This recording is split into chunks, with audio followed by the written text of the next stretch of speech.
اللہ کا انکار کرنے والوں کی ذلت۔ اور بلا شبہ جب اللہ کا انکار کرنے والا بندہ دنیا سے جانے اور آخرت کا رخ کرنے کو ہوتا ہے تو سیاہ چہروں والے فرشتے آسمان سے اس کے پاس آتے ہیں جن کے ساتھ ٹاٹ ہوتے ہیں اور اس کے پاس اتنی دور تک بیٹھ جاتے ہیں جہاں تک اس کی نظر پہنچتی ہے۔ پھر ملک الموت تشریف لاتے ہیں حتیٰ کہ اس کے سر کے پاس بیٹھ جاتے ہیں، پھر کہتے ہیں کہ اے خبیث جان اللہ کی ناراضگی کی طرف نکل۔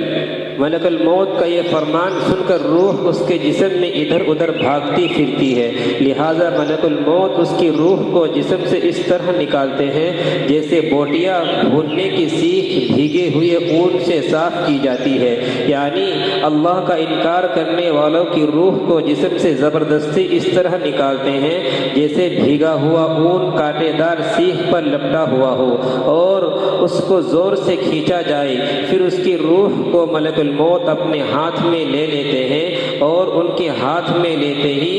دوسرے فرشتے پل جھپکنے کی برابر بھی ان کے پاس نہیں چھوڑتے، حتیٰ کہ فوراً ان سے لے کر اس کو ٹاٹوں میں لپیٹ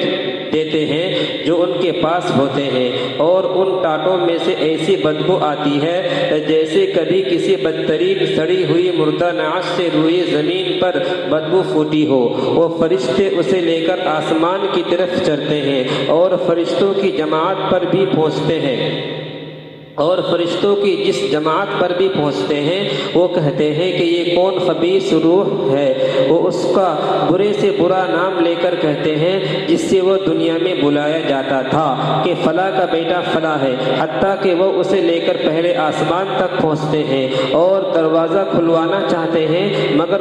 اس کے لیے دروازہ نہیں کھولا جاتا ہے، جیسا کہ اللہ جل شانہ نے فرمایا لا تفتح لهم ابواب السماء ولا يدخلون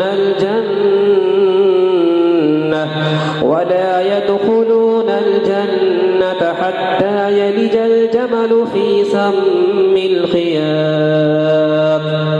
ان کے لیے آسمان کے دروازے نہ کھولا جائیں گے اور نہ وہ کبھی جنت میں داخل ہوں گے جب تک اونٹ سوئی کے ناک میں نہ چلا جائے، اور اونٹ سوئی کے ناک میں جا نہیں سکتا، لہٰذا وہ بھی جنت میں نہیں جا سکتے۔ پھر اللہ عز و جل فرماتے ہیں کہ اس کو کتاب سجین میں لکھ دو جو سب سے نیچی زمین میں ہے، چنانچہ اس کی روح وہی سے پھینک دی جاتی ہے۔ پھر حضور صلی اللہ علیہ وسلم نے یہ آیت تلاوت فرمائی وَمَن يُشْرِكْ بِاللَّهِ فَكَأَنَّمَا خَرَّ مِنَ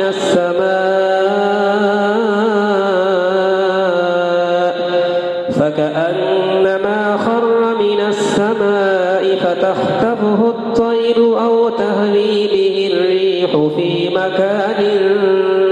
سَحِيقٍ۔ اور جو شخص اللہ کے ساتھ شرک کرتا ہے گویا وہ آسمان سے گر پڑا، پھر پرندوں نے اس کی بوٹیاں نوچ لی یا اس کو ہوا نے دور دراز جگہ میں لے جا کر پھینک دیا، پھر اس کی روح اس کے جسم میں لوٹا دی جاتی ہے اور اس کے پاس دو فرشتے آتے ہیں اور اسے بٹھا کر پوچھتے ہیں کہ تیرا رب کون ہے؟ وہ کہتا ہے کہ ہائے ہائے مجھے پتہ نہیں۔ پھر اس سے دریافت کرتے ہیں کہ تیرا دین کیا ہے؟ وہ کہتا ہے ہائے ہائے مجھے پتہ نہیں۔ پھر اس سے دریافت کرتے ہیں کہ یہ شخص کون ہے جو تمہارے اندر بھیجے گئے؟ وہ کہتا ہے ہائے ہائے مجھے پتہ نہیں۔ جب یہ سوال و جواب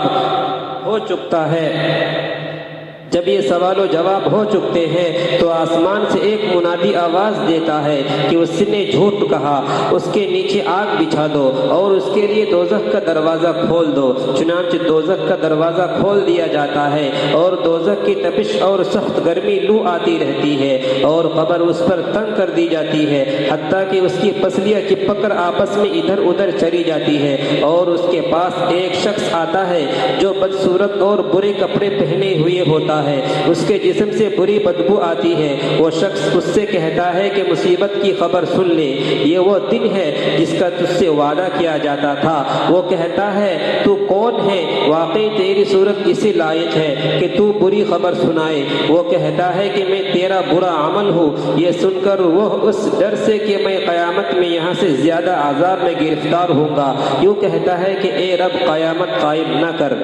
ایک روایت میں ہے کہ جب مومن کی روح نکلتی ہے تو آسمان و زمین کے درمیان کا ہر فرشتہ اور وہ سب فرشتے جو آسمان میں ہیں سب کے سب اس پر رحمت بھیجتے ہیں اور اس کے لیے آسمان کے دروازے کھول دیے جاتے ہیں، اور ہر دروازے والے فرشتے اللہ سے دعا کرتے ہیں کہ اس کی روح کو ہماری طرف سے لے جا کر چڑھائے جائے، اور کافر کے بارے میں فرمایا کہ اس کی جان کو رگوں سے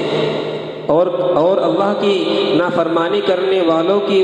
جان کو رگوں سمیت نکالی جاتی ہے، اور آسمان و زمین کے درمیان کا ہر فرشتہ اور وہ سب فرشتے جو آسمان میں ہیں سب کے سب اس پر لعنت بھیجتے ہیں، اور اس کے لیے آسمان کے دروازے بند کر دیے جاتے ہیں، اور ہر دروازے والے اللہ سے دعا کرتے ہیں کہ اس کی روح کو ہماری طرف سے نہ چڑھایا جائے۔